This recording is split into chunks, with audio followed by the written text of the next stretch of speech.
Welcome to week 4, everybody. If you didn't know, I'm Mrs. J, the curriculum developer here at AMCI, and this is week 4. We are here. We got a few more ahead of us than behind us, but we are trugging away. And you know what, coders? Hang in there. Hang in there. Don't give up. Just come. Keep coming and keep coming. I promise you're going to get something. If you shoot for the moon, at least you fall among the stars. You're going to get something. Okay, coders, I just want to say we're here. Week 4. What are we doing in week 4? We're going to do nervous system and endocrine. We're not going to tackle all of the guidelines, just some. Now, I do want to tell you before we go any further, I want to say hello to my instructional team. I want to say hello to the coding wizards. They are the baddest instructional team on the planet. I always say that. They can break down complex guidelines, they can turn confusion into clarity. And most important, they can inspire students like no other. So say hello to them. They are in the chat. Ask away. And let's not forget about our interns. Let's give a thunderous a round of applause. Go ahead and clap, clap, clap. Thank you so much, interns. They make everything possible. They're behind the scenes, they're behind the scenes magic. And I just appreciate them. I hope you do too. And you coders, you crushed week 3 neoplasms. Now, let's go ahead and take that momentum into week 4, and we're going to do it the AMCI way. Well, we have questions. You have been asking questions on your surveys or just anywhere. Discord, this is what you've been asking. You want to know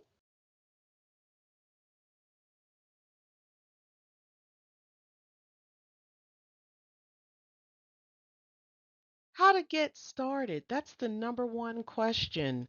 And if anyone wants to get started, you know someone, encourage them to do it now while we're here to help you.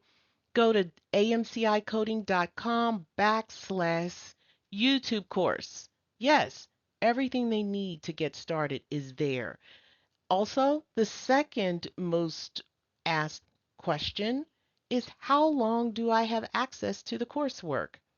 Well, that playlist will remain on our YouTube channel. So as long as YouTube is there, that playlist should be there. And as long as our account is there, that playlist will be there. And also we'll keep the website up too. Also, people want to know, why is this course not live? Why do you want us to be live? We are live in the chat. Go ahead. I challenge you. Ask me a question right now. I'm Mrs. J. I do have a puzzle piece, but I am waving in the chat. I'm saying, here I am, and ask me a question. Can you do that? If my instruction were live, could you? Could I focus on instructing and keep the pace of this class if I'm in the chat talking to? No. So I think we need to rethink how we learn in this century. I'm telling you, this digital age can really work to our advantage. So I'm in the chat. Go ahead and say hello or ask me any question. All right. The next question is how to get in that Discord. All right. This is how you do it. You just go to the YouTube channel, type in AMCI coding, and you'll come here, type on um, any lecture or video. And then you see the join button right here. Click that join button and follow the prompts. And make sure that if you're trying to get in the Discord, you have to link your YouTube channel. All right. And if you don't know how to do it, contact our success team. We're really happy to help. Now, first things first. These are the books that are required for the first 8 weeks of this course. Number 1, your ICD-10-CM Expert for Hospitals by Optum is the recommended, but any ICD-10-CM manual will suffice. Number two, step by step, medical coding by Bucks. This is your instructional book, your textbook. You can have any book between 2023 and 2025. What is the difference? The biggest difference is the evaluation and management. This 2025 has an updated E&M, but it's not that big of a deal. So if you want to save money, go for the less expensive. The MCG manual, this is basically right now we're using it for guidelines. This is really good for that. And then when you get in your next 9 weeks, it's really good because a lot of coding scenarios are in there. They're about, I think it's over 1,000. This book says 900, but since then we've put over 1,000 in there. So you've got a lot of scenarios and a lot of guidance, a lot of charts. Okay, enough about that. Let's read the copyright.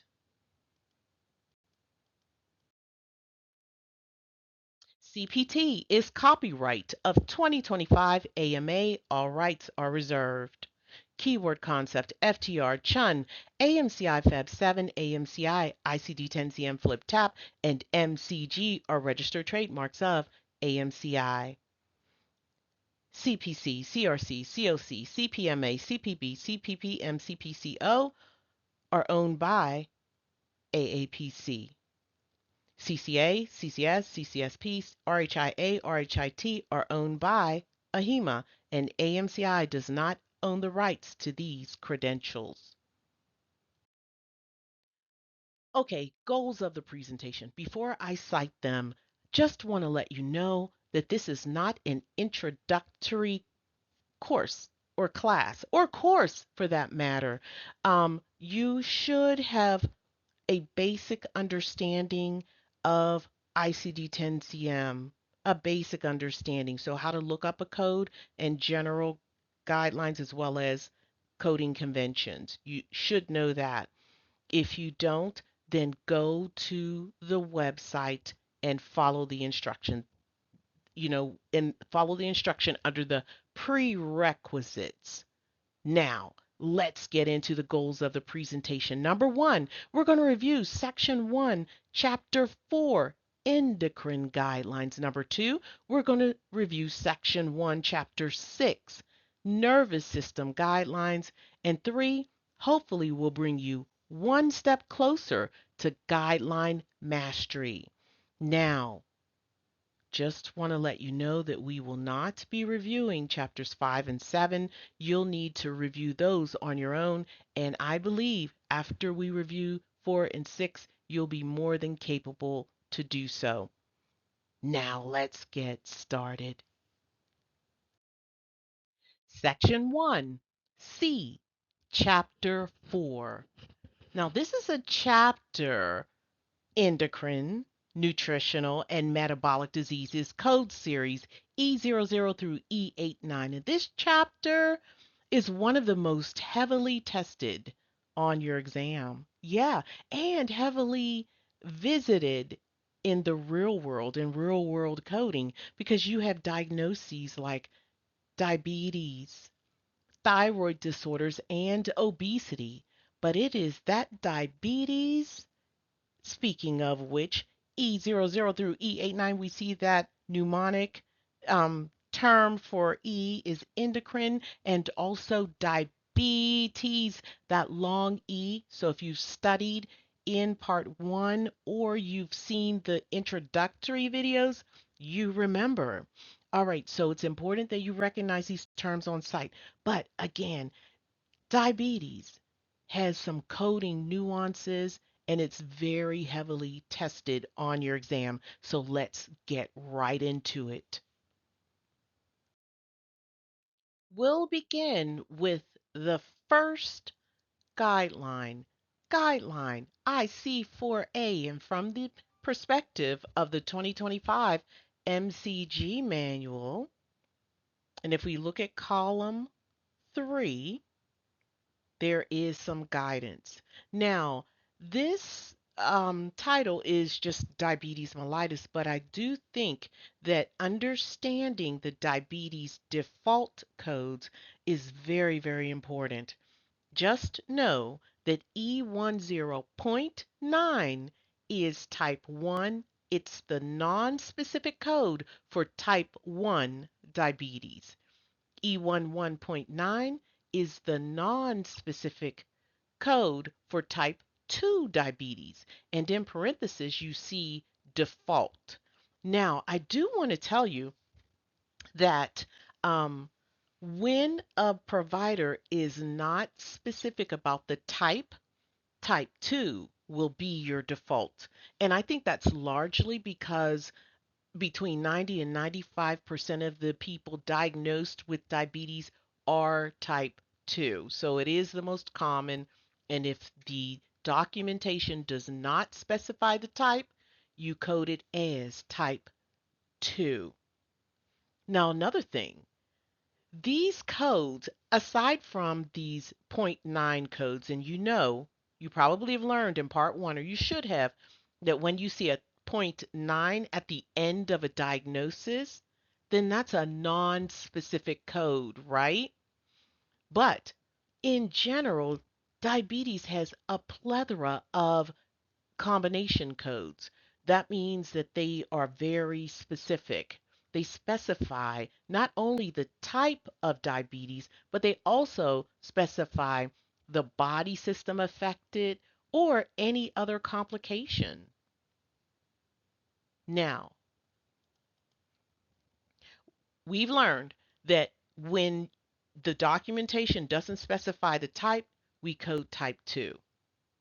And you need to remember that although we have lots of diabetic combination codes, you are to use as many pertinent combination codes that you need to code for your encounter. So if the documentation says the patient has diabetic nephropathy, neuropathy, diabetic whatever, you code them all. Also, do not use this non-specific diabetes type with a combination code or a specific type of diabetes. Because, like I just said, the type of diabetes is bundled into that combination code. So coding the non-specific would be redundant.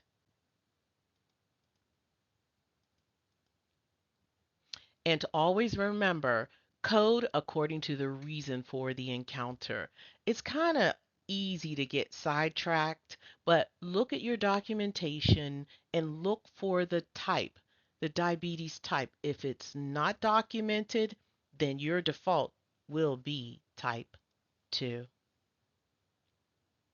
All right, coders. Hope you got that because now we're ready to have another conversation.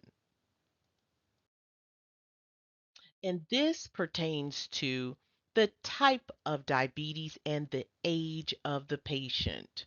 So, guideline IC4A1 says that the type you code according to the documentation, right? But the main thing is that the age does not determine the type. Some people refer, and it is often, type 1 is often referred to as juvenile diabetes. And an adult can have juvenile or type 1 diabetes. Also, remember that type 2 is the default if no type is documented. So if you have a child who came in to be treated for diabetes, the doctor didn't specify the type, then that child should have type 2 documented. And coders, for all my experienced coders who are listening, we are talking about only for the medical coding exam. In the real world, your providers that you work for will say no, automatically you're going to code They may, not saying they will, they may say, no, you need to code all juveniles with type 1. That's what they may say. Don't know. But for this exam, it's important that you know this guidance that adults can have type 1 and type 2 is the default if no type is documented.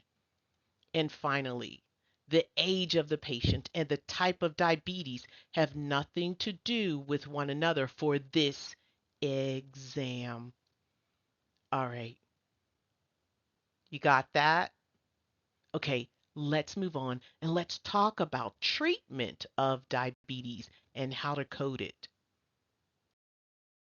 Guideline IC4A3. This is the guideline for diabetes treatments. Typically, you're treated with insulin, oral medication, or a non-insulin injectable. So we'll talk a little bit more about these treatments, but this is how you code it. And if it looks a little different than your MCG manual, it's because there was a change. Not necessarily anything that's wrong, but there was a change that ICD-10-CM moved to, and we didn't catch that change in time. So if you look in the green box, you're going to code first your diabetes, of course. Next, you're going to code insulin Z79.4. Also, after that, you'll sequence your oral hypoglycemics and your non-insulin injectables. There is no sequencing preference for those two. Previously, there did, but that is no longer. So you can sequence those two. You can, switch them out. You can sequence those two in any order after insulin. And remember, if a patient is taking insulin and the type of diabetes is not specified, then you will code type 2 diabetes. All right, now let's talk more about these medications, these treatments. Let's take a look at these common classifications of diabetic treatment. In the first column, you have insulin. And insulin, many of you know, is a hormone that's produced by the pancreas, and that helps regulate blood sugar. And when that malfunctions, people either aren't able to produce insulin or they produce very little, and often they'll have to inject insulin, right? So insulin is a natural hormone, and when they inject it, it's synthetic, it's reproduced, okay? Also, the next classification, I'm going to jump over the non-insulin injectable, and we're going to go over to the oral hypoglycemics. And when patients are taking that, they're pretty much taking it to help lower their blood glucose levels. So that's real common in people with diabetes type 2, and it helps to improve their insulin action when they can keep these the blood sugar at normal levels and not raised as high as they often do. So that's why they take these medications. Now, finally, the non-insulin injectable is a medication that's administered by injection, but it's not insulin. It's they mimic the hormone like GLP-1 to enhance insulin release. So GLP-1 is, don't get me started trying to explain what it is, but it is used to enhance this insulin release. And they also use these GLP-1 drugs to reduce glucose and slow digestion, which helps people lose weight. And if you look in this column, some of these drugs look very, very familiar. Okay, so I digress, but I'm coming back. We'll look at these very carefully in a moment. If you Let's turn our attention back to the insulin. If you just look at a glance, you don't really see anything glaring similar about them. Although we see the brand name, the bigger the Humalog, Lantus, Novolog, and Levemir, I don't really see anything that kind of sticks out and says, all right, I can recognize these on site, other than the fact that this log, I do remember that. And anytime I have documentation, it says the patient has diabetes on some kind of log, I know it's insulin on site. And why do I need to know this? I need to know this because when you're taking the medical coding exams, often you don't have much time to look these drugs up. But on site, you can kind of tell if a patient's, taking insulin, especially if they're saying the documentation says it's insulin. But when it doesn't, you got an advantage if you can just recognize some things. Speaking of recognition, these non-insulin injectables, we know about Ozempic. We know, some of us know that semaglutide is the generic form of Ozempic. Then Trulicity, dulaglutide, Mounjaro, tirzepatide, and Victoza, liraglutide. Do you notice anything about these generics? Coders, they all end with tide. Their suffix is tide, tide, tide, tide.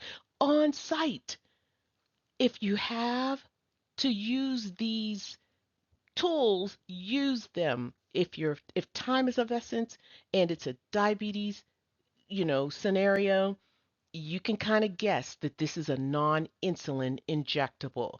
In oral hypoglycemics, they have some similarities too. You see glucophage, that's metformin. In fact, metformin is probably the most common oral hypoglycemic. I believe I see that a lot in documentation. That might change over the years, but get to know it. Just know it's oral medication to lower blood sugar.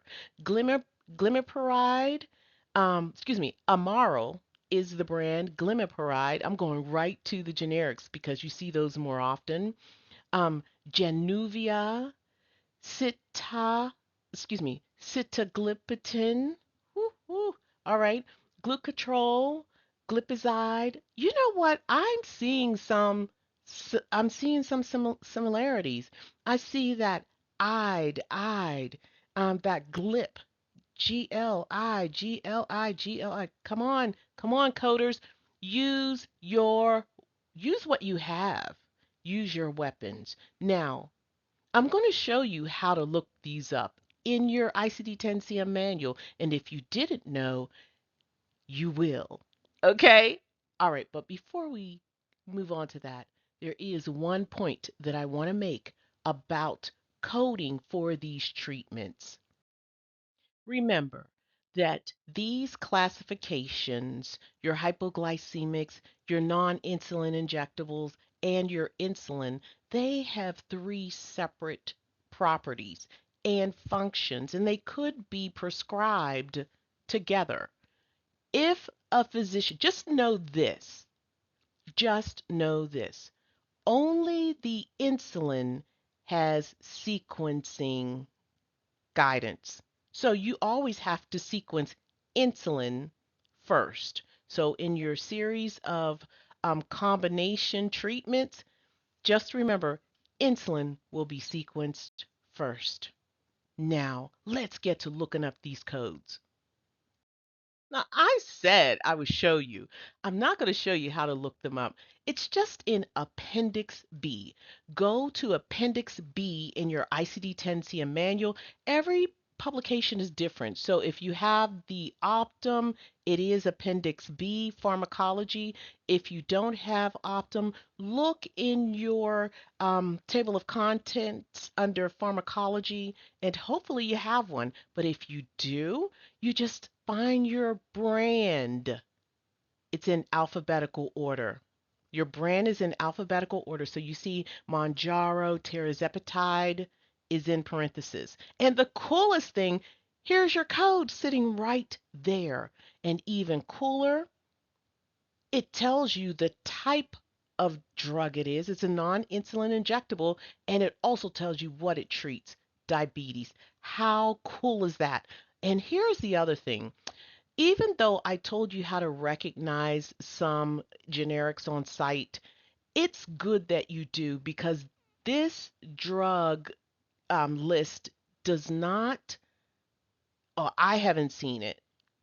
It might, but I'm just going to go out and say that these drugs are classified to the brand and not the generic. So that little tip that we just got with those IDs, we know that that's a non-insulin injectable.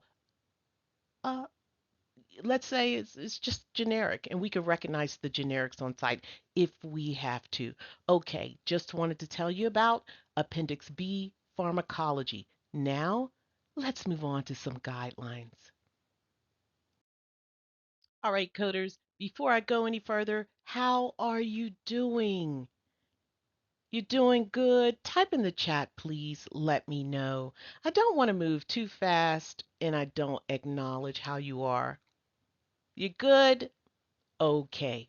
Well, coders, now it's time to discuss coding for diabetes in pregnancy. And there are two types. You've got pre-existing diabetes and gestational diabetes. Just want you to know the difference between the two. Pre-existing means that the diabetes existed before the pregnancy. Keyword pre. Next, gestational diabetes. Gestational diabetes means that the gestation is responsible for the diabetes, or the gestation caused the diabetes. I'm going to let that marinate.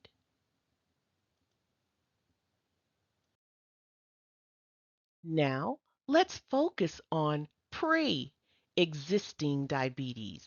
And this is when the diabetes existed prior to the pregnancy. Okay, guideline IC4A4.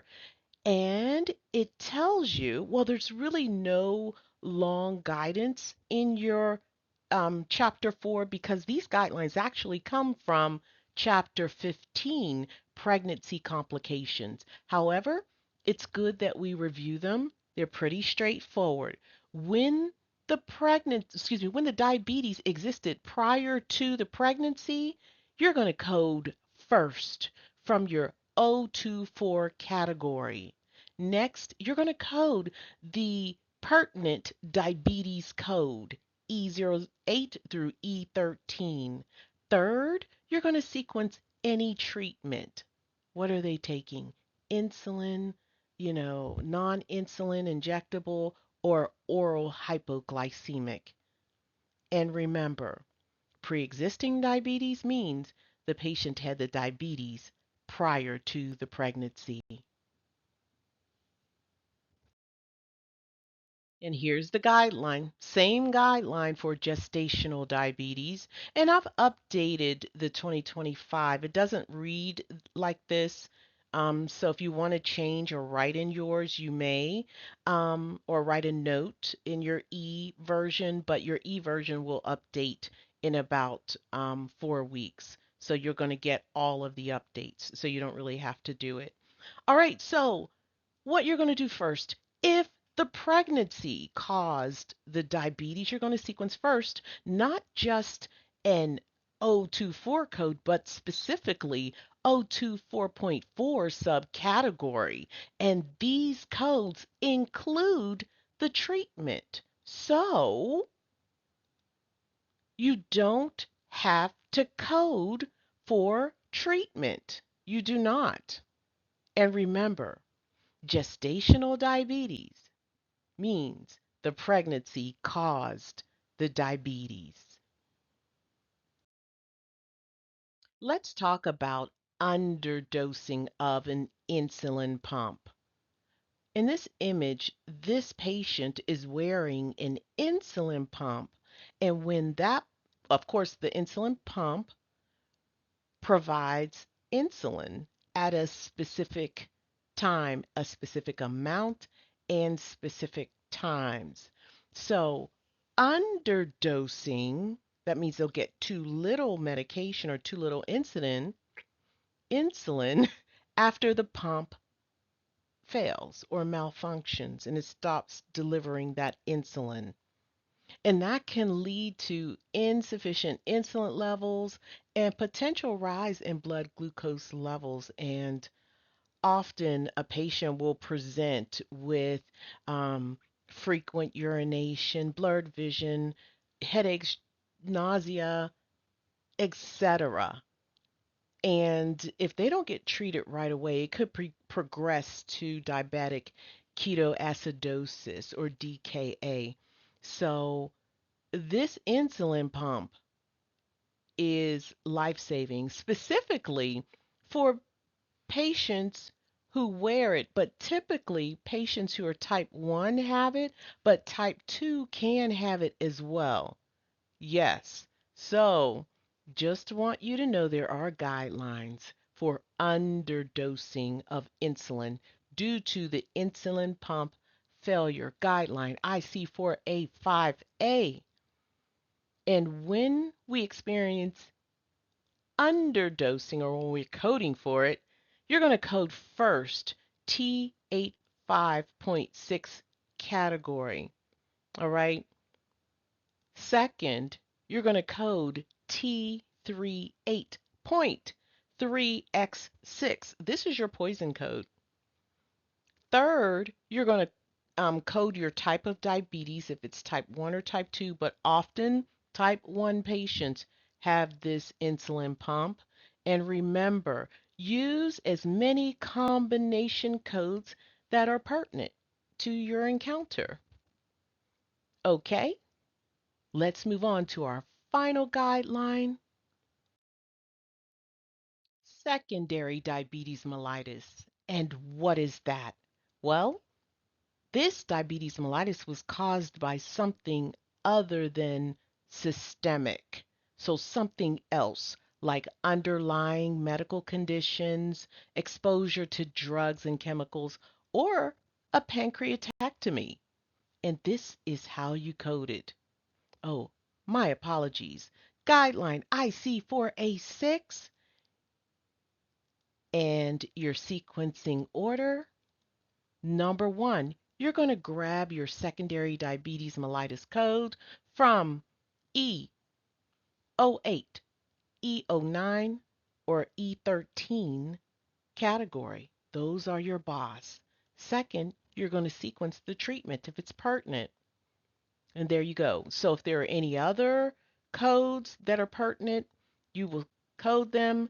And remember, secondary diabetes mellitus was caused by something else outside of your system or the patient's system.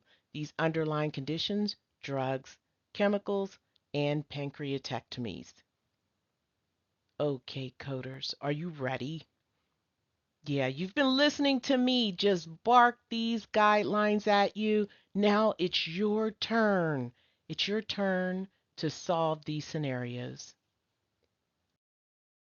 And I just want to remind you how to solve an ICD-10-CM scenario the AMCI way. Number one, you will inventory your diagnosis, signs, and symptoms. Number two, select your first listed code. Three, apply your guidelines. And remember, coders, trust the guidelines. If you're more seasoned and you've been working in the real world and you're going after your certification, you're going to have to trust these basic guidelines, these ICD-10-CM. Yes, in the real world, there are other pertinent guidelines, but these are the ones that you have to master before we get to the level of real world coding. And also, these are the guidelines you'll be tested on, not real world. Okay, let's go. Oh, Miss Dolly, please and thank you. Hi coders, here is your first scenario. Of the following, which best describes the encounter? A. E11.65, E11.9, N18.30, B, E11.22, C, E11.65, E11.22, N18.30, or D, E11.65. A 68-year-old male patient is admitted with uncontrolled blood glucose levels. After evaluation, the provider documents hyperglycemia due to type 2 diabetes mellitus with diabetic chronic kidney disease. The patient's chronic kidney disease is noted to be stage 3 and the diabetes is long-standing. Of the following, which best describes the encounter? Okay, coders, you have 60 seconds. Good luck.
All righty. What do we have here? Well, we've got an inventory. We evolved, right? So we don't have to have all of the inventory highlighted, then jot it down. But, I will point it out just to show you that we're going in order. The inventory that I have is the patient was admitted for uncontrolled blood glucose levels. Admitted uncontrolled blood glucose levels. After the physician evaluated the physician determined that the patient has hyperglycemia due to type 2 diabetes mellitus with diabetic CKD. And the CKD is noted to be stage 3. So these are our keywords or our inventory. So coders, is there anything that we can eliminate from this list to make our job a little easier and to keep our focus on what we need to focus on? Yeah, we can eliminate uncontrolled blood glucose levels because this high blood glucose level is integral or related to diabetes or hyperglycemia due to type 2 diabetes, right? Yeah. Also, do you notice anything else on this? Well, from the answers, I kind of got a little off topic, and I want you to tell me if you notice anything about these answers. I do notice some things, and I think this will be an aha moment for some of you. But one of the things I'm pointing out is I see this E11.9, right? We've been talking about E11.9 that we know that this is type 2 diabetes mellitus. We know it's type 2 because there's two ones. Type 1 only has one one.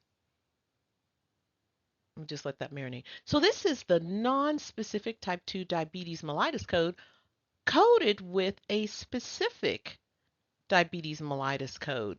I know it's specific on site because after the decimal, you have two characters further specifying the diabetes. It's longer than this one. So you know on site that it is a more specific diabetes code. And why is that pertinent? Well, we're going to find out shortly. But before we move any further, coders, tell me, of these two, which one is your first listed code? Well, just based upon this documentation, we can deduce that hyperglycemia due to type 2 diabetes mellitus is the first listed code because the symptoms was uncontrolled blood glucose levels. That is why the patient was admitted into the hospital. And when we talk about admitted, we are talking about just the reason for the encounter. So at this juncture, anytime we speak about admitted, we're talking about the RFE, the reason for the encounter, possibly. Okay? So it's just going to be pertinent to that. Now, let's continue on. All right, so we have our inventory at the top, and the guideline that I like, that I think is most pertinent, is C4A, guideline C4A, that very first guideline. This is what it looks like in your MCG manual. So this guideline talks about default codes, right? And I did say that type 1 has one and type 2 has two ones. Just saying. And also, there's some other instruction. It says that you use diabetic combination code, your diabetic combination codes include the type of diabetes, it includes the body system affected, and any complication, right? So whenever you have a diabetic combination code and it already includes the type, see this do not here? Do not assign non-specific diabetes with combination codes because they are inherent, right? They're integral. It's understood that the patient has diabetes. So you don't have to code it twice. You don't have to code a specific diabetes condition with a non-specific code. It's understood that they have diabetes. All right. So another thing, the guidance tells us to use as many combination codes that are pertinent to your encounter. Again, don't assign the non-specific diabetes with your combination codes. That in itself tells me that something is wrong and it can be eliminated first. And if you look at A is sequencing E11.9 with E11.65, right? So it's sequencing the non-specific with the specific, and therefore A has to go. Gotta go, you're a distraction. Now, let's turn our attention to the remainder. And I think on site you all kind of get the picture, but let's go ahead and look up these codes. And don't forget, hyperglycemia due to type 2 diabetes mellitus is our first listed code, or it should be. And if we look at E11.65, this is type 2 diabetes mellitus with hyperglycemia, right? Yeah. So that's a good first listed code. Also, E11.22, this is type 2 diabetes mellitus with diabetic chronic kidney disease. So that's not our first listed code. This patient didn't come in for the CKD. The patient came in for those uncontrolled blood glucose levels or hyperglycemia. So this is going to be our first listed code. However, even though E11.22 is a subsequent code, there is an instructional note underneath, and it says use additional code to identify the stage of the CKD. So the stage, what is it, N1, N2, N3? Let's see. Well, ours says stage 3, right? In N18.30, CKD stage 3 unspecified. That is a good code. So it appears that E11.22, E11.65, and 18.30 all should be coded with E11.65 first listed. And that leaves us with C. And if you said C coders, outstanding.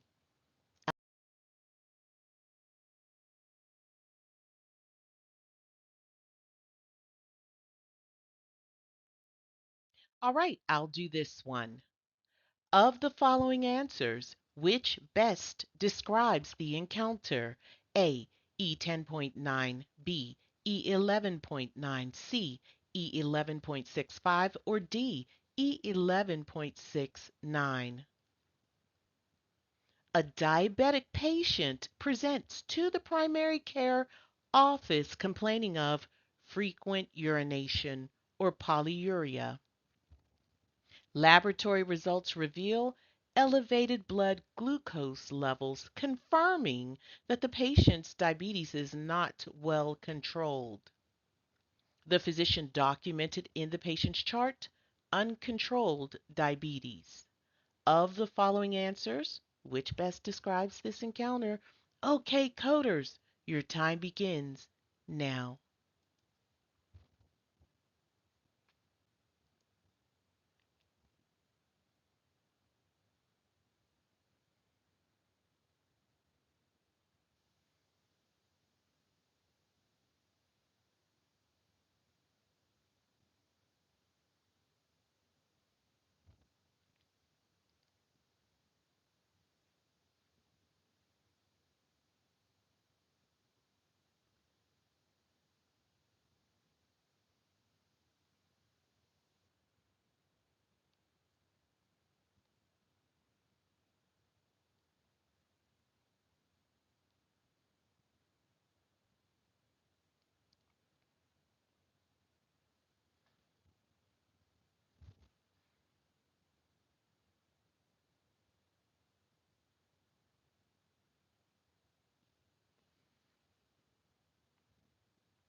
Okay, time is up. How did you do? All right, I'm going to inventory, but I'm going to place my list a little to the left. And this is what I have. This is a diabetic patient, frequent urination or polyuria, and elevated blood glucose levels, and uncontrolled diabetes. And then I documented next that no type of diabetes is documented. Doctor just says patient has uncontrolled diabetes. So what do? Well, you go grab that. Well, first of all, what you're going to do is get rid of the distractions, polyuria and elevated blood glucose. That is integral to diabetes. Next, we're going to grab this guideline. We've been on this C4A. We did it on the last scenario, but it's applicable here. And the part of this guidance that's applicable is that when your type is not documented, type 2 is your default, right? So this guideline is really helpful in eliminating something. So if we look at our answers, we can eliminate something on site because we learned that the E with the two ones is type 2 on site. Just saying. And the E with the 1, that's type 1. So let's go ahead and get rid of that type 1 non-specific diabetes mellitus, and let's go ahead and solve. So I got my inventory up at the top, and the guideline that I'm going to use to solve this is, well, there's no specific guideline. No specific guideline, but there is a general coding guideline. And that guideline is simply to look that code up in the alphabetic index, right? Let's look up that entry and see if we have a subterm for uncontrolled diabetes. All right, so we looked up diabetes, type 2, and then you're going down uncontrolled. Boom, we have some guidance. And uncontrolled means either hyperglycemia or hypoglycemia. Hyper means that they have too much sugar, and hypo is too little, right? Too little glucose.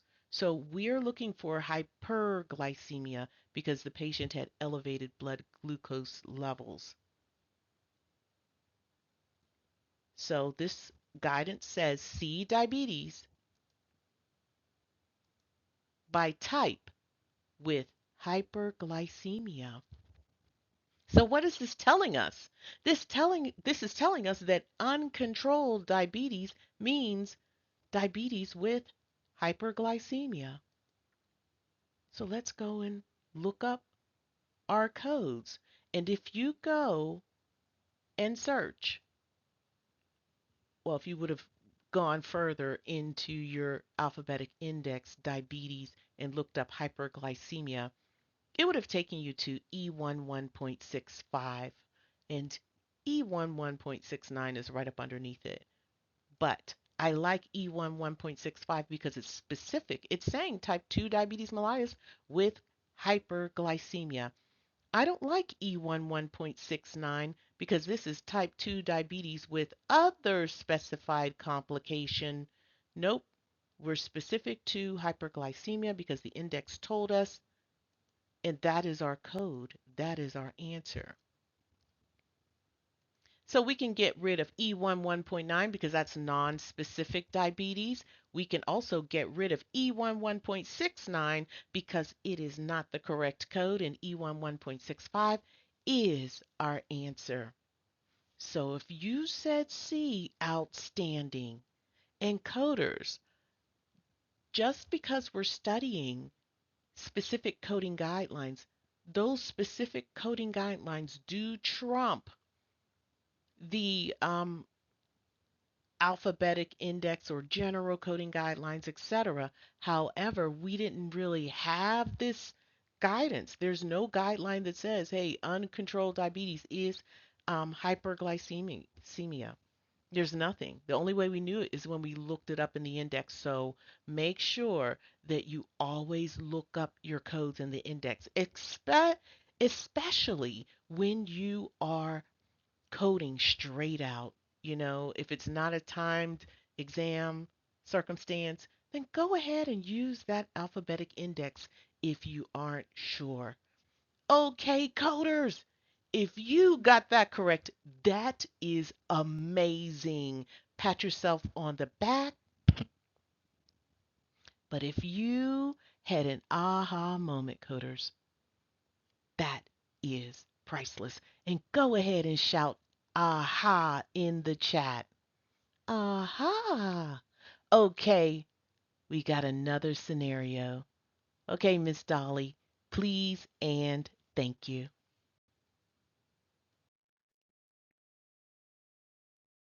Which answer best describes the encounter? A. E11.9, Z79.4, Z79.85. B. E11.9, Z79.4, Z79.84. C. E11.9, Z79.84, Z79.85. Or D. E11.9, Z79.4, Z79.84, Z79.85. A patient with type 2 diabetes mellitus is being treated with a complex medication regimen that includes daily Lantus insulin, long-acting insulin glargine, metformin, an oral anti-diabetic medication, and Ozempic, semaglutide, a GLP-1 receptor agonist. Which answer best describes the encounter? All right, coders, your 60 seconds begins now. Good luck.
All right.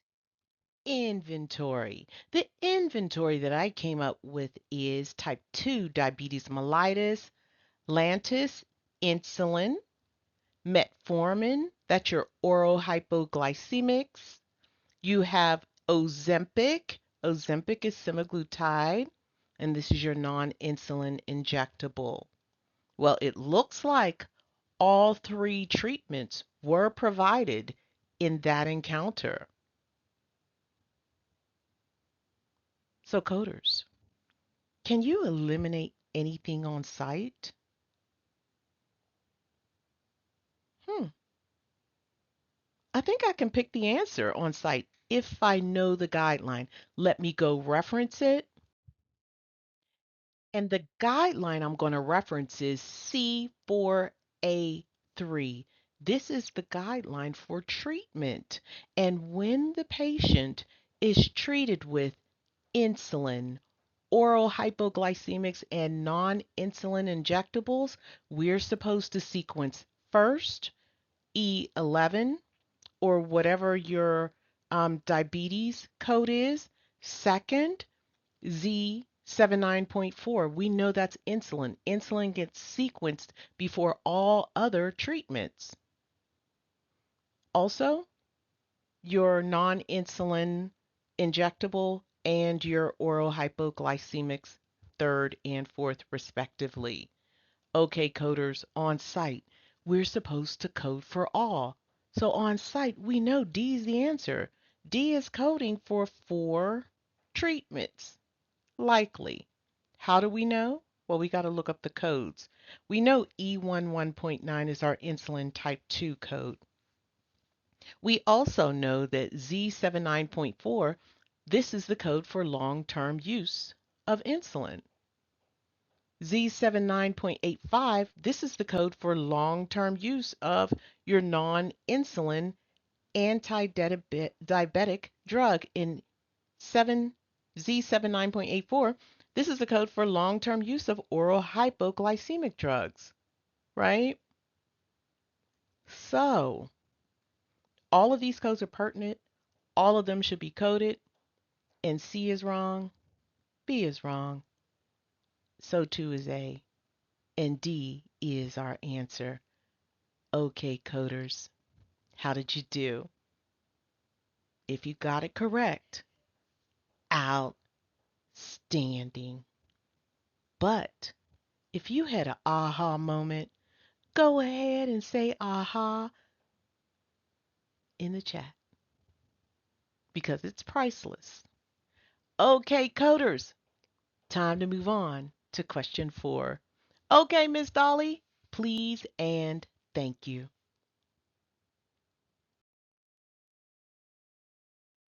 What is the correct coding sequence for this encounter? A. 024.119, E11.9, B. E11.9, Z34.93, C. 024.011, E10.9, D. Z34.93, E11.9. A 28-year-old female patient who is currently pregnant presents to the office today for routine prenatal care. The patient has a documented history of type 2 diabetes mellitus that was diagnosed 3 years ago. During today's visit, both her pregnancy and diabetes are stable with no complications noted. What is the correct coding sequence for this encounter? Okay, coders, you have 60 seconds and your time starts now. Good luck.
Thanks, Miss Dolly. Okay, coders, how are you? This one was a little more straightforward if you referenced the guidelines. Okay, so my key terms, I'm going to take the pointer off, are pregnant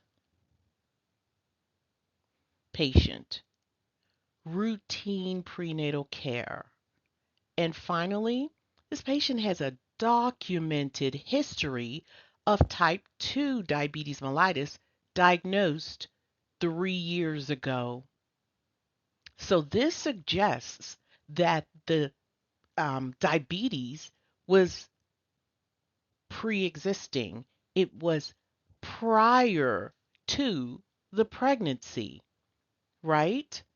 If it existed prior to, it's pre-existing.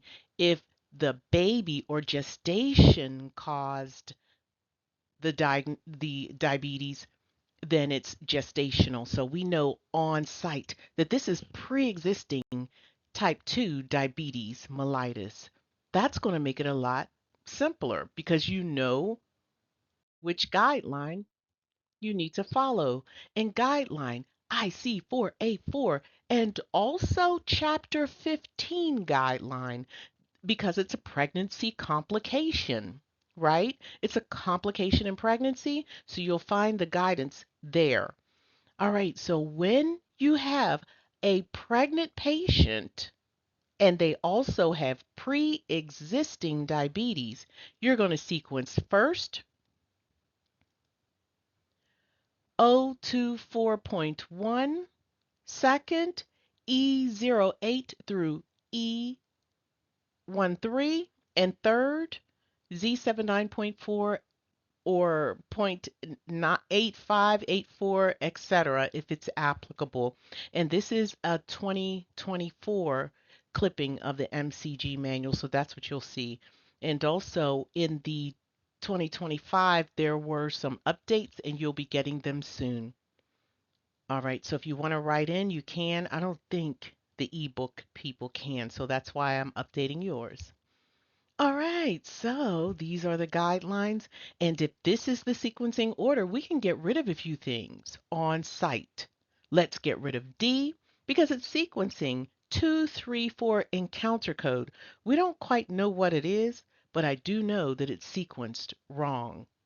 Also, B needs to go because they're sequencing the diabetes before that Z34 code. And it's not even coding. Neither are coding for an O code. O codes represent pregnancy complications, right? So this is indeed a complication in pregnancy. So on site they have to go, but let's go ahead and do our due diligence. I've been talking about that E11. That's your type 2 diabetes, and this is a non-specific code. Also, what we're left with at A and C are the following. A is coding for this 024.119. This is pre-existing type 2 diabetes mellitus in pregnancy, unspecified trimester. Whereas 024.011, this is coding for the first trimester. So if we look at our documentation, there's no mention of any trimester or weeks gestation or anything. And then if we just scan the documentation, then that is indeed why it's not in our list because the doctor didn't specify it. And if the doctor didn't specify it, often we're going to use that 9, right? So that means that is the correct answer. We'll eliminate C, and A is the answer. Okay, coders, how you doing? Are you following along? Is this getting easier? All right, so if you use the MCG manual, it'll make things go a little faster, smoother, and I also believe that it does give you the confidence to know that you're sequencing the correct way on site. Okay, we got another one. Okay, Miss Dolly, please and thank you.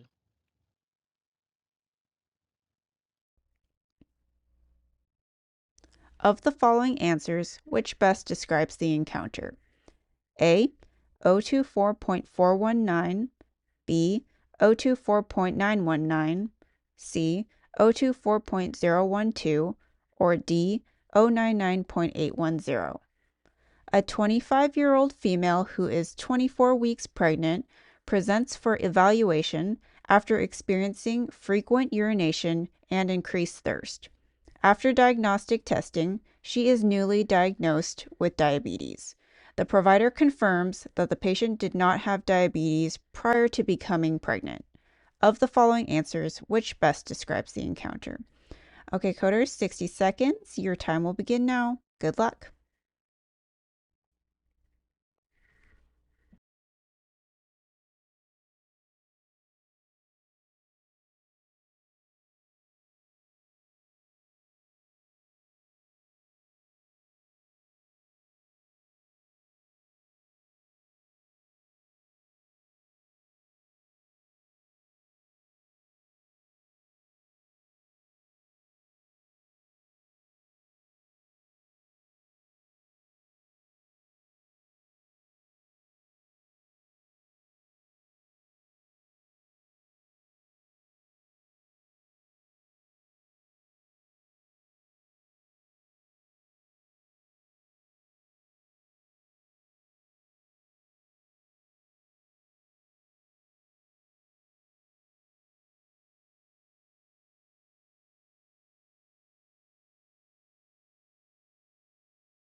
Okay, coders, how are you coming along?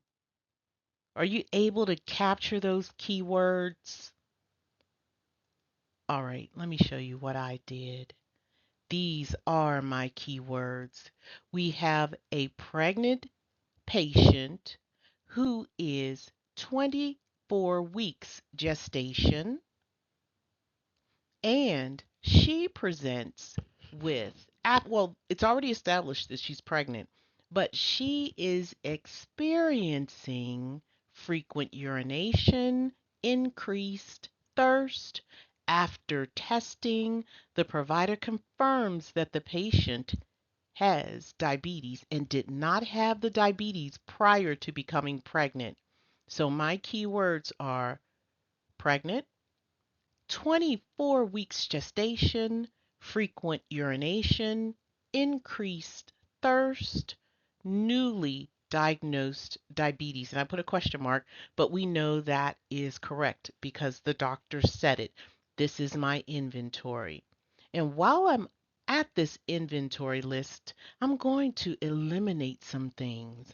I'm going to eliminate that frequent urination and increased thirst because they are related to a diagnosis of diabetes.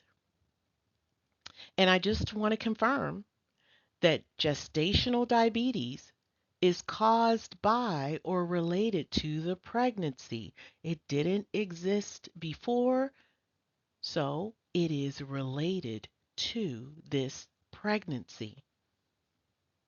And you can eliminate at least one thing on site, maybe two or three things on site. Just saying. Now let's go ahead, grab our guideline, and solve. All right, so we're going to use guideline IC4A4 and Chapter 15. Chapter 15 is best, but IC4A4, because this is the chapter that we're on, it says when you're coding for gestational diabetes, 024.4 is your subcategory. And also, let's take a peek down.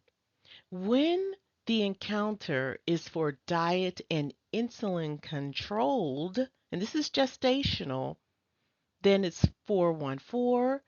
If the patient is controlling their diabetes with oral hypoglycemics, you'll code 415, and I believe that's it. And also, too, you do not use Z79.4, Z7984, and 85 with these gestational diabetes codes. No, you don't. So now that we know 024.4 is our category, we can see on site that A is our answer, 024.4. B is coding for 9, C 0, and this D is not even in the ballpark. So let's go ahead and get rid of the D. This is coding for abnormal glucose complicating pregnancy. Nope, we have a definitive diagnosis of gestational diabetes. And 024.01, that's coding for pre-existing type 1 diabetes. Wrong type 2. It is wrong because the doctor didn't specify that it was type 1. So the default is still going to be type 2. Always. And also to remember your trimesters. These are calculated in the following way. Your first trimester is less than 14 weeks, 0 days. Second is 14 weeks, 0 days to less than 28 weeks, 0 days. And your third trimester is 28 weeks, 0 days until delivery. And you can find this in note, and it is an instructional note, at the beginning of your category, the pregnancy as well. Okay. Also, we're going to get rid of C. Now let's look at 024.919. This is the code for unspecified diabetes, mellitus, and pregnancy in an unspecified trimester. All right, so this is really unspecified. Honestly, the doctor didn't specify it, right? Didn't specify it as gestational, but we do have that guidance that we can code it as such. And also, we do know the trimester. We do. So this would not be correct. Now, 024.419, this is gestational diabetes mellitus in pregnancy with unspecified control, meaning there's no mention of how this diabetes is being controlled. Insulin, oral hypoglycemics, non-insulin injectables, not mentioned. So this is the best answer of the four. And don't forget, when you're using these gestational diabetes mellitus codes, you do not code additionally the treatment. And if you said A, outstanding. Way to go, way to go, way to go. And remember, gestational diabetes these codes, they bundle the treatment. Typically, or should. Okay, let's keep going. We got a lot more to go. Please and thank you, Miss Dolly.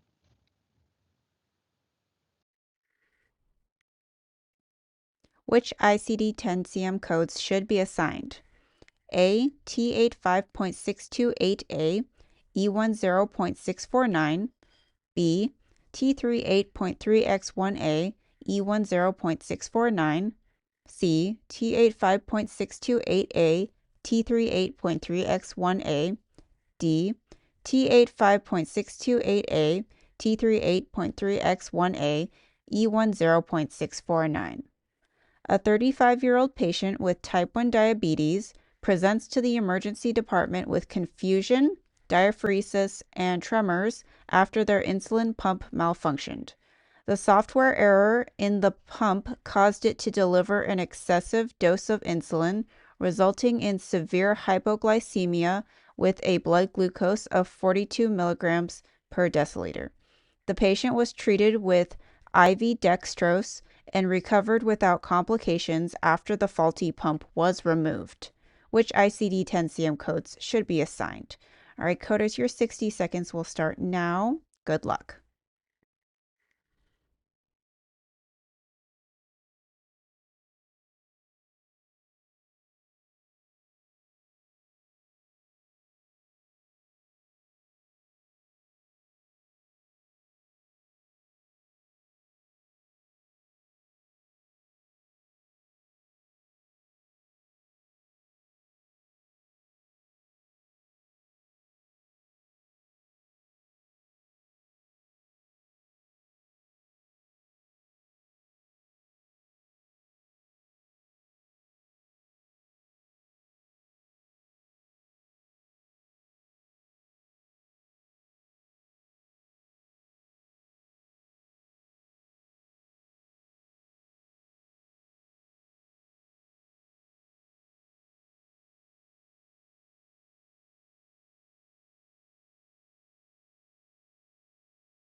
I want to apologize to everyone.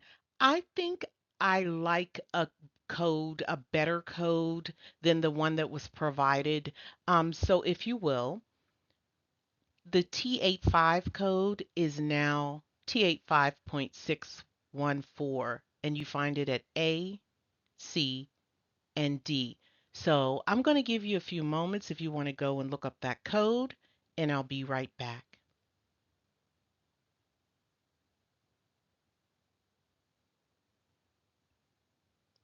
Okay, coders. I know that wasn't a lot of time, but you should have kind of been in the area, and it really doesn't impact the answer. You still should have gotten the answer, but I just thought I would like to see a better answer. I just did. All right. So please forgive me for that. Now, inventory. We're going to inventory. This is a type 1 diabetes mellitus patient. This patient happens to be 35 years old. So as you can see, you can be any age with juvenile diabetes. So the patient presented to the ED with confusion, diaphoresis, tremors, and it turns out that the insulin pump malfunctioned. The software said, hey, it caused it to deliver too much insulin. So, as a result of the software error, then the patient experienced severe hypoglycemia. So, this is my inventory. So hopefully, coders, you're getting the hang of this inventory. There's really no right or wrong. It's kind of subjective, but you do need to grab those diagnoses, signs, and symptoms. Now, I want to make this easier for me, so I want to get rid of some items on my list that are integral to a disease, illness, or injury. And our diagnosis is diabetes and hypoglycemia, but this patient is there because of this confusion, diaphoresis, and tremors, and that's caused by the severe hypoglycemia.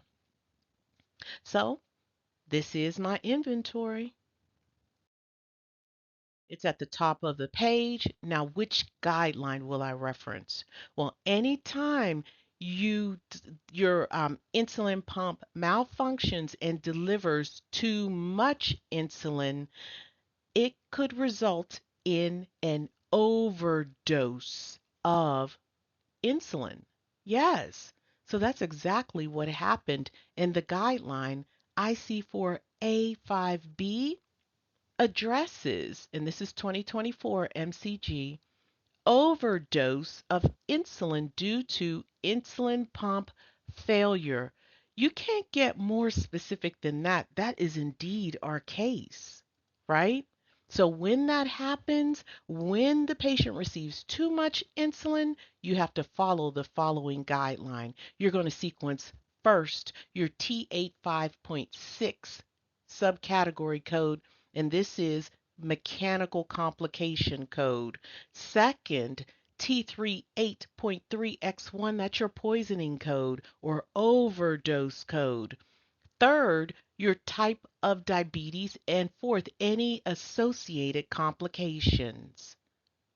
Our associated complication is hypoglycemia, but I like the fact that we have a diabetic complication combination code E10.64. This is the code for type 1 diabetes mellitus with hypoglycemia.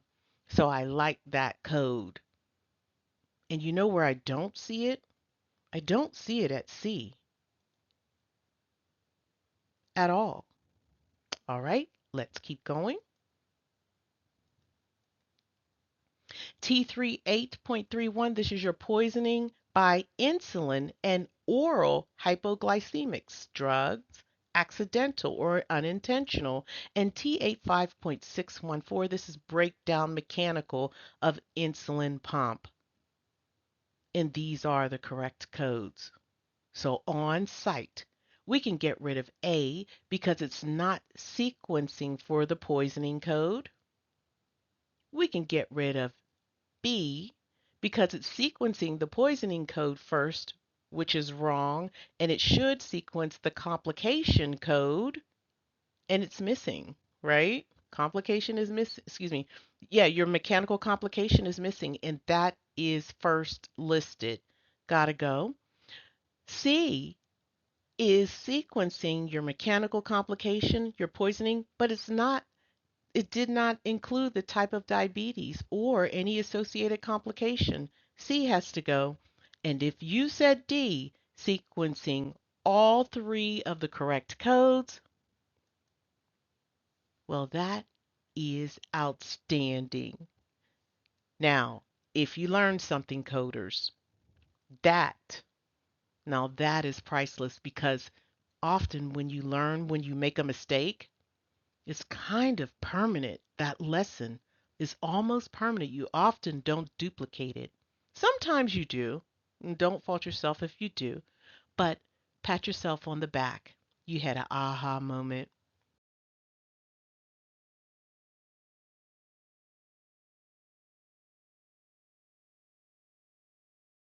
All right, I'll finish up endocrine and I'll read the final question. Okay, coders, of the following answers, which best describes the encounter? A. E13.65, E89.1, Z90.410, Z79.4. B. E08.65, Z90.410, Z79.4. C. E89.1, E13.65, Z90.410, D. E90.65. A patient presents for evaluation of persistent hyperglycemia following recent abdominal surgery. The provider notes the patient underwent a total pancreatectomy 3 weeks ago and now requires insulin due to lack of endogenous insulin production. The provider diagnoses the patient with secondary diabetes mellitus due to pancreatectomy. Okay, coders, your time begins now.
All right, I gave you a few extra moments so that you could get the answer or the guideline. My advice, always search to see while you're learning, search to see if there's a guideline to kind of guide you.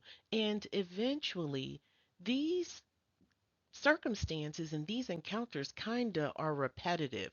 How many um, guidelines for total pancreatectomy will you see? No matter what, the guideline is going to be the same. So that's what you should have looked for, and it will drive you to the answer very quickly. I digress. I'm back. Okay, so my inventory is persistent hyperglycemia. This is why the patient went to see the doctor. The patient had a pancreatectomy 3 weeks ago, and today the patient is being seen or was diagnosed with secondary diabetes after a pancreatectomy. And this patient also requires insulin. Sorry, I'm a little out of order. Okay, so these are my keywords. Do you have anything different? All right, now let's go ahead and solve. But before we do that, let's get rid of what we don't need. And I think that pancreatectomy 3 weeks ago is a distraction because we're not coding for a pancreatectomy. Now let's get going. All right, so I put my inventory up at the top of the page, and the guideline that I'm going to reference is IC4A6BI.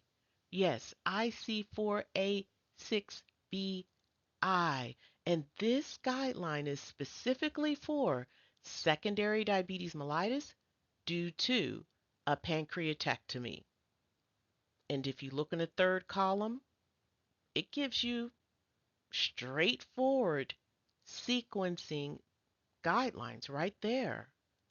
So first, we have the sequence E13 second, E89.1 third, Z90.41, and fourth, if applicable, Z79.4, fifth, if applicable, Z79.84 and 85, if applicable. Now, coders, if we look at the answers, one is using all of those codes. And it is highly probable that the one that is sequencing all of the codes is the correct answer because one is following the guidelines. And that's one of our principles in solving scenarios. Trust the guidelines. But because we're learning, let's go ahead and do our due diligence and let's look up these codes. All right. So I'm just going to tell you that I'm just going to eliminate all of the wrong answers on site.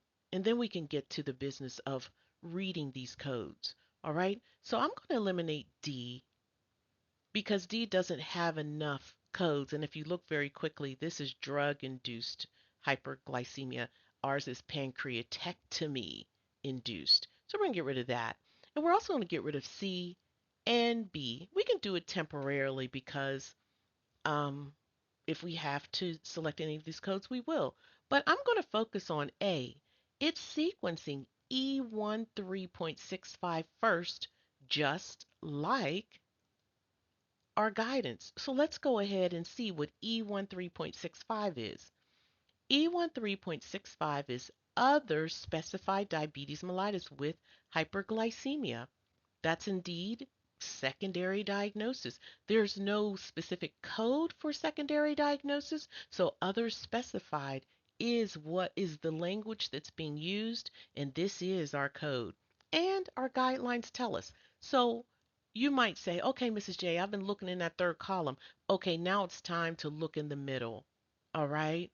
So if you look in the middle, it says for post pancreatectomy diabetes mellitus due to lack of insulin due to surgical removal of all or part of the pancreas, assign E89.1 post-procedural hypoinsulinemia, assign a code from E13, other specified, as the principal or first listed diagnosis, and a code from subcategory Z90.41 as an additional code.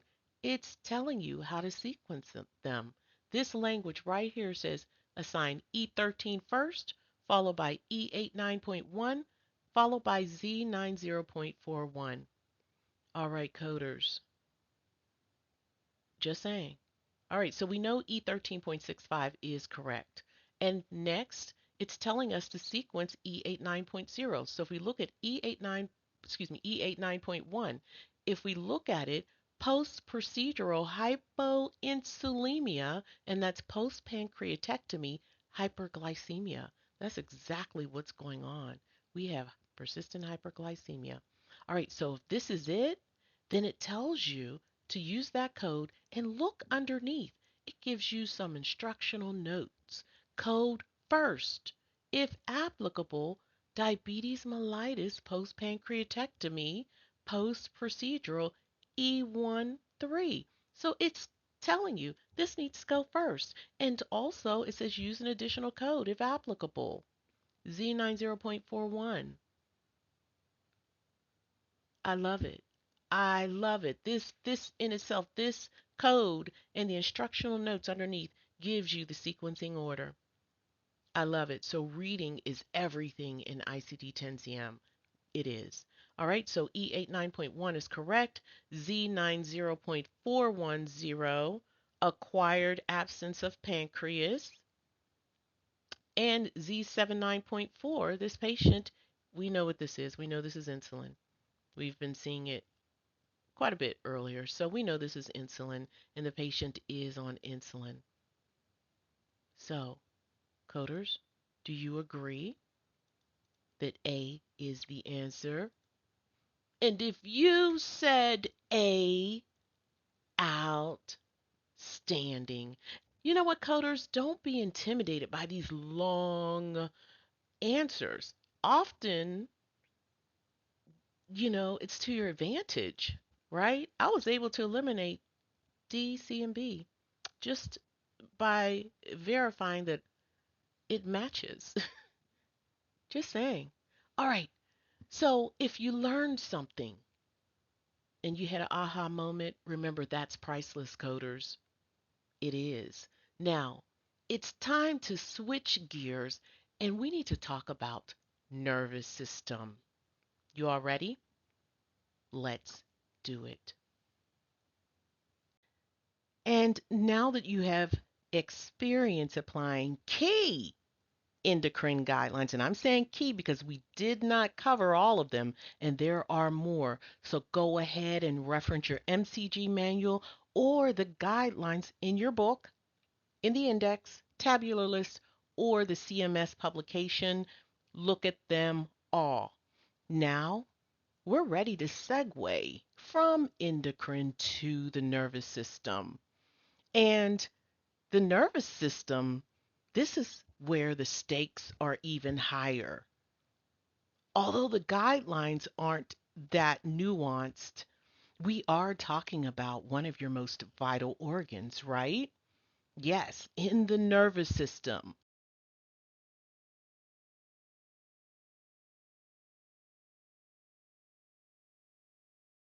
We're going to be coding for the brain, the spinal cord, and peripheral nerves.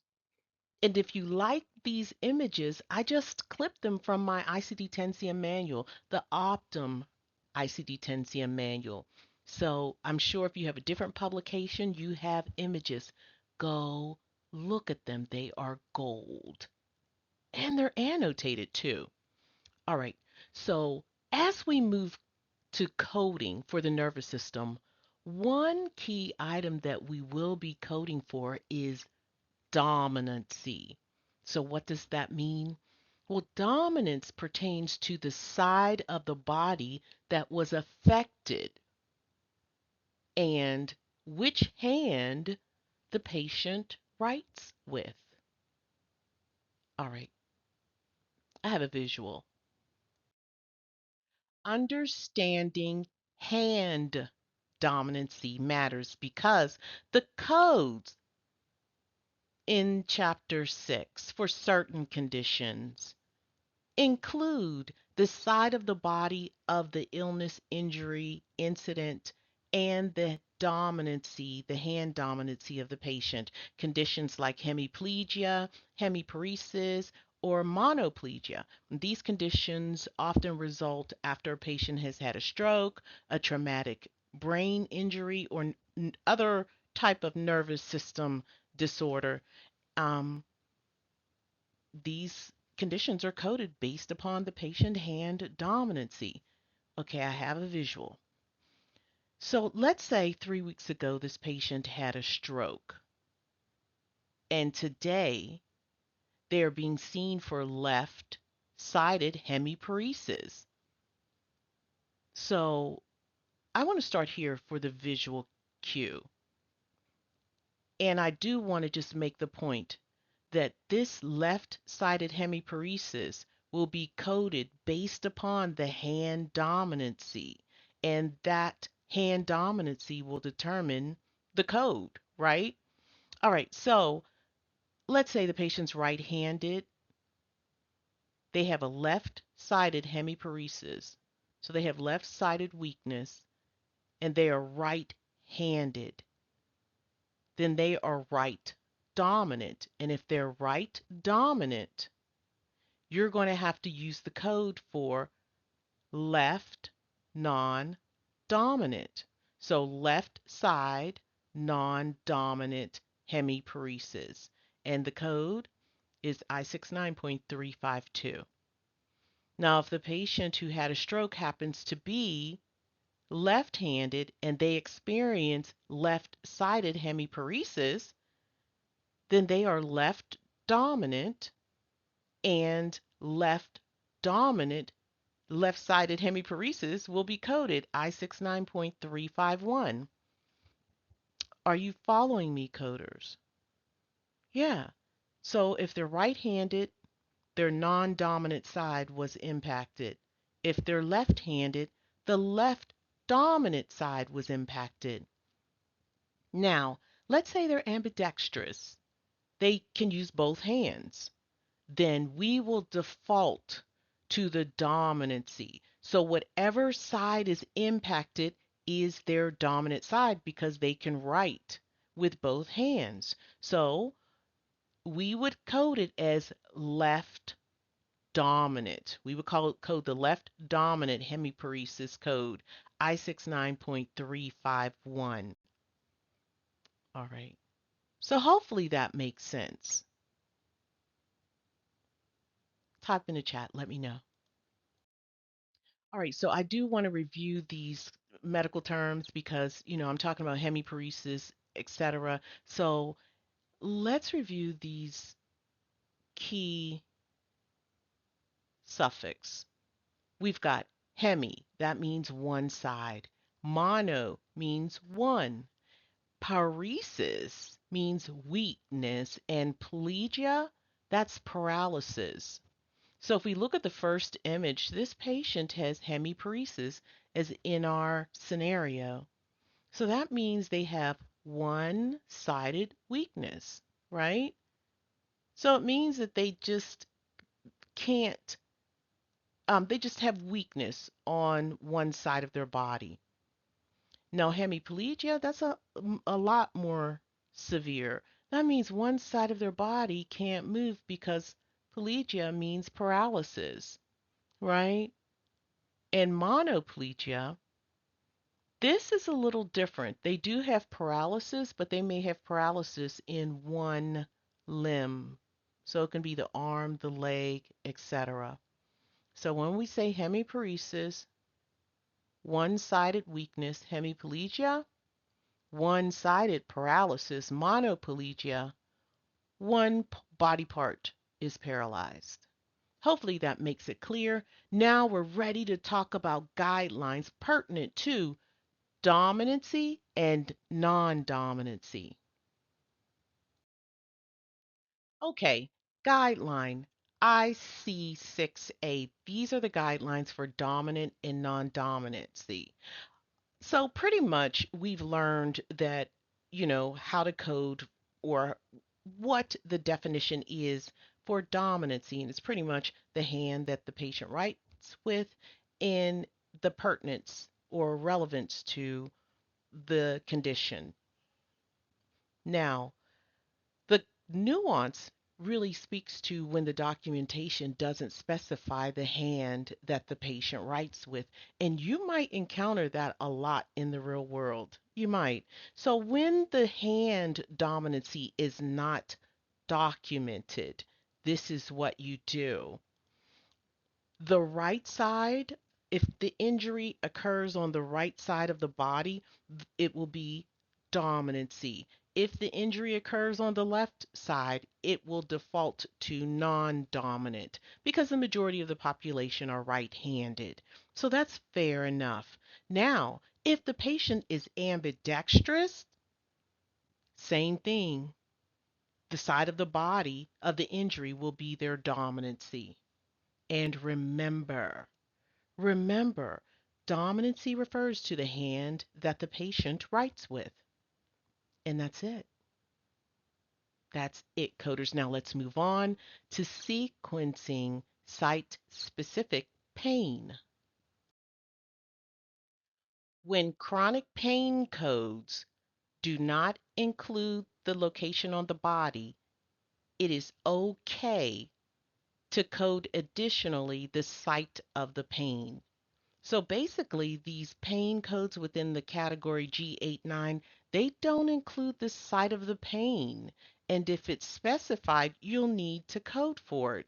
And guideline IC6B1I and B1II, just want to let you know that we have revised the language and the guideline, and we've merged the guidelines. We didn't revise the actual guidance from CMS, but we did merge guidelines, and we merged our language as well.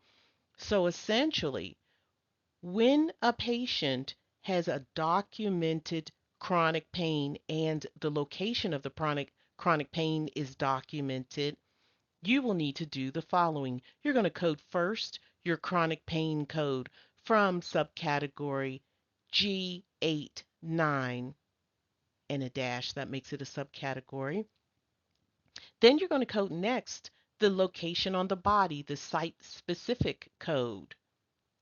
Then just know if the reason for the encounter is not pain control or pain management, and let's say it's for that location on the body but not the chronic pain, you're going to code the reason for the encounter first. Always do that. So you might not always sequence your pain code first, particularly if they're not being treated for the pain. And remember, you can code these chronic pain codes with other chapters, including Chapter 18. Make sure that you read the instructional notes for guidance, but you can go ahead and do it. So if a patient has low back pain and they're being seen for the treatment of that chronic low back pain, you're going to sequence first G89.2 subcategory, followed by your low back pain code, M54.50. All right, coders, hope you got that. Now we have one more guideline. When to code for chronic pain. Before we delve into that, I want to define what chronic pain is, and that's pain, and this is according to ICD-10-CM. This is pain that persists beyond normal healing time, typically greater than 3 months. Now we can talk about when to code for this, and it's not you following that definition. No, guideline IC6B4 says that when you're coding for chronic pain, go ahead and use the chronic pain code. However, remember, the physician must explicitly document chronic pain.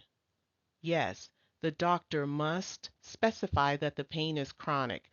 Even though we know the definition that the pain has lasted for 3 months, it is not our place to code it as chronic. The doctor has to document it. And remember, there are other types of chronic pains. You have chronic pain, you have chronic pain syndrome or CPS, and you also have central pain syndrome. So don't confuse them. But what they all have in common, the physician must explicitly document those conditions. Okay, coders, now it's time. Let's go ahead and solve scenarios pertinent to the nervous system. All right, a quick reminder how to solve an ICD-10 scenario the AMCI way. First, you're going to inventory. Second, you're going to select your first listed code. Third, apply the guidelines. And remember, trust those guidelines. Okay, now I'm going to hand it over to Miss Bianca. Thank you, Miss Bianca. Thank you, Miss J. Okay, coders, which of the following is the correct ICD-10-CM hemiplegia code? A. G81.90, B. G81.91, C. G81.92, D. G83.30. A 62-year-old ambidextrous patient presents with right-sided hemiplegia following a meningitis infection. The medical documentation does not specify whether the right side is dominant or non-dominant. You have 60 seconds to solve, and your time begins now.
Okay, coders, our 60 seconds are up. Let's go on to tackling this scenario. So let's start with our inventory list. I have ambidextrous, right-sided hemiplegia following meningitis, and undetermined if the affected side is dominant. Okay, let's take a look at the guideline that we used, which was Chapter 6A. And this guideline tells us for ambidextrous patients, default to dominant for the affected side. So the affected side will be the dominant side. And let's take a look at these codes. So we have G81.9, hemiplegia unspecified. More specifically, we're going to take a look at the G81.90, which is the hemiplegia unspecified as affecting unspecified side. So I know we have an ambidextrous patient here with right-sided hemiplegia. So our side is specified. So this would not be applicable for our case. So we are going to eliminate A. And now let's take a look at G81.91, which is hemiplegia unspecified affecting right dominant side. So we have, on our case, we have the right side and we have an ambidextrous patient. Our guideline tells us for ambidextrous patients, the default is to the dominant for the affected side. So our right side is affected, so we are going to call that our dominant side. And so G81.91 is going to be the correct code for our particular scenario, but we're going to keep looking. So G81.92 is hemiplegia unspecified affecting the left dominant side. Once again, not applicable to our case, so we are going to eliminate that and eliminate C. And then let's take a look at this G83.3 monoplasia unspecified. Definitely not what we have going on because we have hemiplegia. So G83.30 is not applicable to our case. So we're going to eliminate D, leaving us with B, G81.91 as our answer. I hope you guys all got that correct. And let's move on to the next one. All right, so question number 2. Which ICD-10-CM codes are used in this encounter? A. G89.29, B. M48.00, C. M48.00, G89.29, D. G89.29, M48.00. A 45-year-old patient presents to the emergency department with chronic severe back pain, and during evaluation, it is discovered they have spinal stenosis, which requires surgical intervention. The encounter documentation indicates the visit is for pain management and not for treating the underlying spinal stenosis. You have 60 seconds. Your time begins now.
Okay, coders, let's take a look at our inventory list.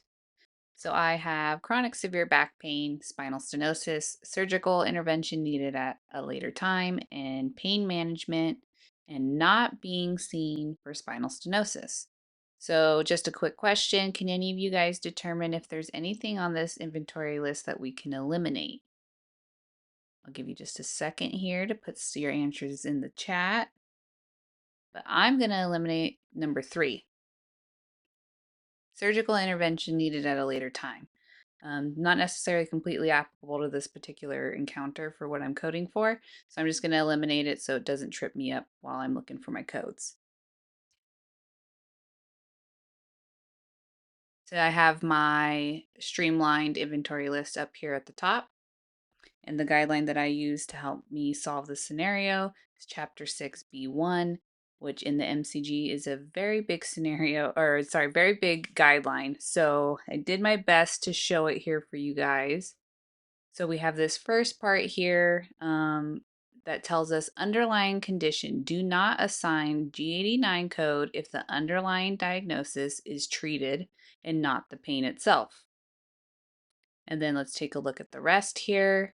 And it tells us assign G89 codes only when pain is explicitly classified as acute, chronic, post-thoracotomy, post-procedural, or neoplasm related pain.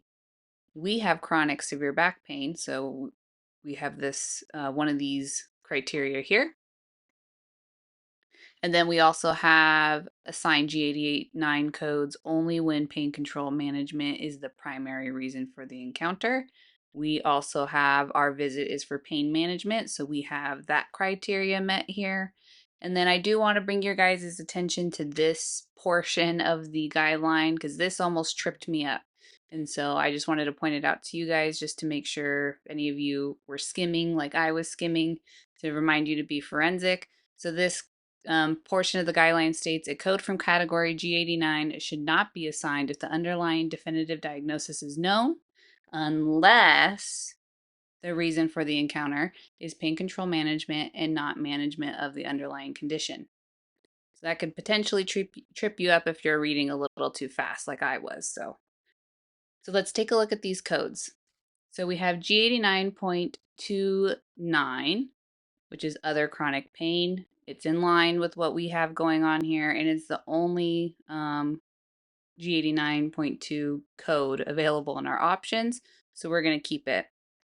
Let's take a look at M48, other spondylopathies, and we're looking at the subcategory spinal stenosis. So M48.00 is spinal stenosis, site unspecified.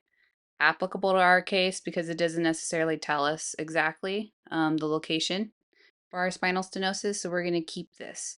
And so I'm going to draw your guys' attention back to the first portion of our guideline because we're going to figure out, as you can see here in our options, we have some that are listed by themselves and some that are listed with 2 codes.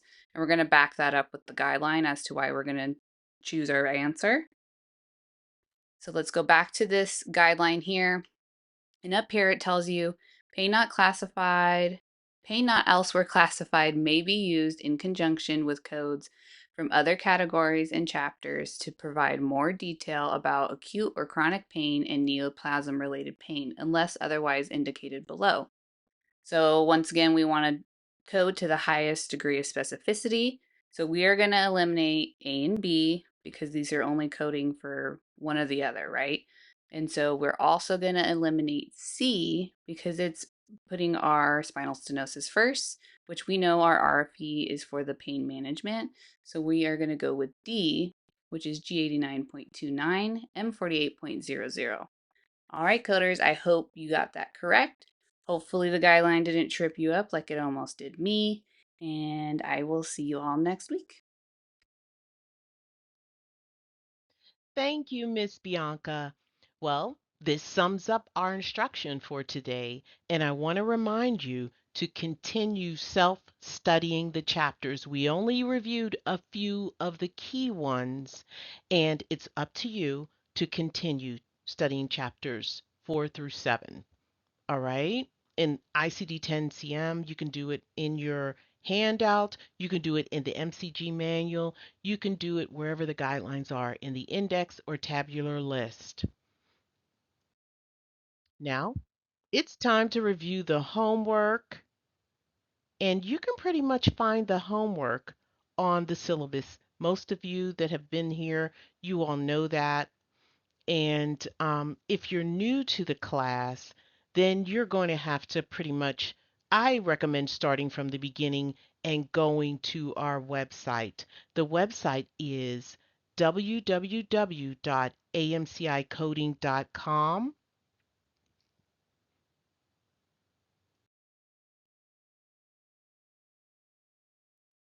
Then you'll click on YouTube course. After clicking on the YouTube course, scroll down. Well, I suggest that you read everything if this is your first time, but this is where you can find the assignments. Just scroll down and click on syllabus. At the top of the syllabus, you'll see the required textbooks for this course. Then scroll down to week 4. This is endocrine, mental health, nervous, and eye disorders. And you're directed to do number 1.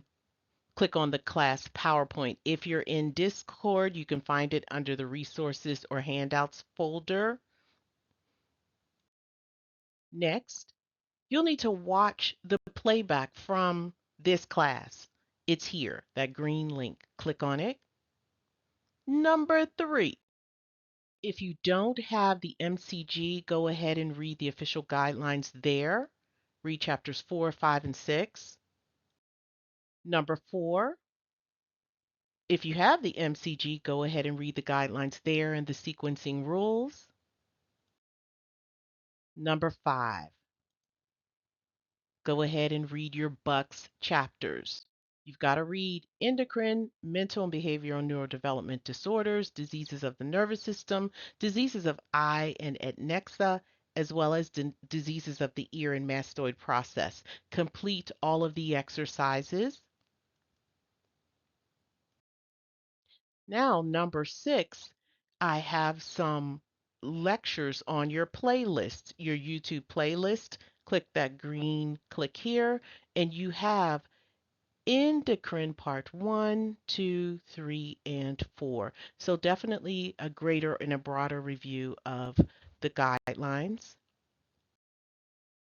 Number 7, go ahead and watch the MCG TAP lectures. Type in the chat, coders. People have been asking about these TAP lectures. I didn't include it in the questions. Let me know, is it helpful? So how you locate it, you go to your MCG, and then there is a link. This link from the 2025 says charts, videos, exams, and additional resources. Click there. And when you click there, you'll see this list of videos. And you scroll down until you see it says chapter 4, metabolic diseases, and chapter 6, nervous. So let me get my pointer. So view these two. So you'll definitely get some instruction from them. I definitely recommend it. If you have 2024, your links can be found after each chapter. So after chapter 4 in the 2024 MCG, you'll see a link to go ahead and click on your lecture. And if it's helpful for you, these top lectures, let me know in the chat. Or if you're still having problems locating it, let me know. Number 8, get your additional practice questions on, I believe it's only diabetes. I believe. I could be wrong, but there are about 15 to 20 questions. You can find those if you're in the Discord. Go to resources or assignments folder. You can find the extra questions there, and do not hand them in. You don't have to. But if you have questions, just go ahead and ask them in the Discord. Ask them in your chat on your chat channels, or if you are a silver, gold, or platinum member, you can go ahead and ask your instructor. Yes. Okay. Speaking of Discord, before I talk about Discord, number 9, if you've purchased the optional Bucks workbook, go ahead and complete the corresponding practice exercises in your workbook. We do not have the answer key because this is not a requirement of this course. So you kind of can do it. Also, I think you can purchase the answer key. Yeah. So if you have questions about that, just let me know. All right? Or contact us at Success. We really can't take a lot of questions from the YouTube course at Success because we have our students as well, and we just don't have the capacity to address all of the questions we want to. So we've definitely carved out space in Discord for questions from you. All right. Now, speaking of Discord, if you're not familiar with Discord, I get it. I'm not familiar either, so I'm making myself familiar, and they just have their way of doing things within the community. But pretty much on the left, you can see the titles of the areas that you may want to explore. Now, this I is not the actual, this is a replica of our Discord, but not the actual, because we do have more text channels and more voice channels. So just so you know, whatever you need, you just visit it on the left. But everybody has to stop at welcome. Stop at welcome and follow the instructions. And it's basically telling you the rules as well as asking you to introduce yourself. Now, if you're not sure what to do at any time or where you are, just look up. It tells you where you are. Now, if you need a resource, if you're in there and you want extra practice questions, go to the resource. If you want to ask an instructor a question, click on Ask an Instructor, but you have to be silver, platinum, or gold. Now, who's platinum? Yeah, those are the AMCI private course students. They are platinum. Gold are the gold as outlined, gold YouTube, silver YouTube course, and bronze are bronze YouTube course. All right, so if you have a general question, just go to the coding chat lounge and ask away. But if you're silver, gold, or platinum, you can ask the instructor level. And finally, we would love it if you could complete our survey. If you complete the survey, it helps us help you. And yes, we do address these questions as best as possible. So please, and thank you in advance. Also, if you enjoyed this class, take a second to give the video a thumbs up. It helps more coders find us, and it helps keep this free content going strong. So your support means the world. It does. And one click goes a long way. And I'm going to thank you in advance. And as we close out class, I don't want to forget to honor the incredible AMCI team who pour their expertise, heart, and dedication into every lesson. They are indeed working. You may hear my voice, but I am supported by some of the best in the industries. And I thank you. I thank you for showing up with purpose and passion, team. You are the reason AMCI continues to raise the standard in medical coding.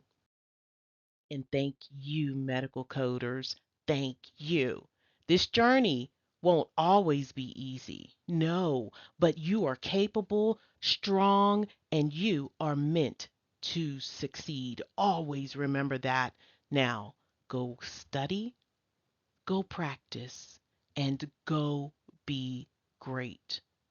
We'll see you in the next session. 4,000 exam passers and free classes at AMCI. Learn to code straight from home or on the road at AMCI. We're on the East Coast, the West Coast. We're all around the world. AMCI. AMCI. AMCI. AMCI.